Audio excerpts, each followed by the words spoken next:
Shabbat Shalom, everyone. Eile hadvarim asher diber Moshe al kol Yisrael. These are the words that Moshe spoke to all of the Jewish people. Moshe, in Sefer Hadvarim, opens up several speeches, and we see Moshe being full of words, expressing his true, authentic self. And the Sefer Devarim is his perspective to the Jewish people before they enter the land of Israel. What a contrast from a younger Moshe, where Moshe encounters Hashem at the burning bush and says, Lo ish devarim anochi, I am not a man of words. I don't have the words. Ki kavad peh, I am heavy in mouth. Rashi says that Moshe Rabbeinu had a stammer. So from a stammer to now Sefer Hadvarim, a huge contrast. And the Sfat Emet picks up on this, and he said, what's going on? We see these two sides of Moshe, and I want to pick up on this because we often talk about the journey of the Jewish people through the Torah, and this week I just want to talk about the journey of Moshe, because Moshe, we often forget, was born a Jew but was raised in the house of Egypt. So he had these two identities in a way in conflict with one another. And the Torah talks about how he goes out to see his brothers and he sees that they're suffering. And he sees an Egyptian hurting a Jew. Vayifen kol v'kol, he looks this way and that way. Vayarki ein ish, he sees that there's no man. Vayachet ha-Mitzri, and he smites the Egyptian. Rabbi Isaac Bernstein gives a beautiful Torah, and he said it's not talking about that he looked outside of himself and he saw there was no man. He looked inside of himself. He looked this way and that way. He saw an Egyptian on the one side, he saw a Jew on the other, he saw this struggle inside. Vayarki ein ish. There was no integrated person there. There was no real man. Vayachet ha-Mitzri, it was at that point he decided to move away, to smite the Egyptian. And he came to the burning bush in a way with these two struggles, with these two sides of him working through.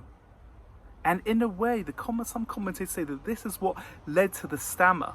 It was a conflict internally that in a way led to this expression, his mouth not being able to verbalize the full sentences. And this was the conflict. This was Lo ish devarim anochi, I'm not a man of words. But yet that same Moshe, through the ensuing years and through taking the Jewish people out of Egypt, through receiving the Torah, through talking to Hashem face to face, Moshe discovered his true authenticity, his true identity in a way. Well, ultimately, at the end of the Torah, from not being described as the man to being a man of no words, ultimately at the end of the Torah, he's described as Ish HaElokim, a man of God. The only person in the Torah to be described in that way. You know, there's a wonderful movie called The King's Speech, which talks about King George VI, who had a stammer and needed to deliver a speech to calm the British nation. And the movie is the journey that the king goes with his speech therapist, where the speech therapist encourages him to go inside and to look at his own identity and to look at the different conflicts inside of him, and ultimately emerge through the movie, through the journey towards authenticity.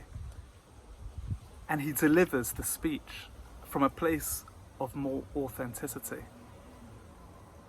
The journey that Moshe takes is the journey that we all take, and the essential journey to finding our own true voice, finding our own authenticity. This is the journey that we as human beings go through. And therefore I want to bless all of us, the same way that Moshe goes through from Lo ish devarim anochi, from a man of little words to a man of full of expression in Devarim, with the perspective and the humility and the spirituality. Please God, let us all reconnect to our deep selves and our own authenticity. And we need to go through our own journey to find that, but ultimately to move from the places of conflict to a place of wholeness and place of contradiction to ultimately being authentic. Shabbat Shalom.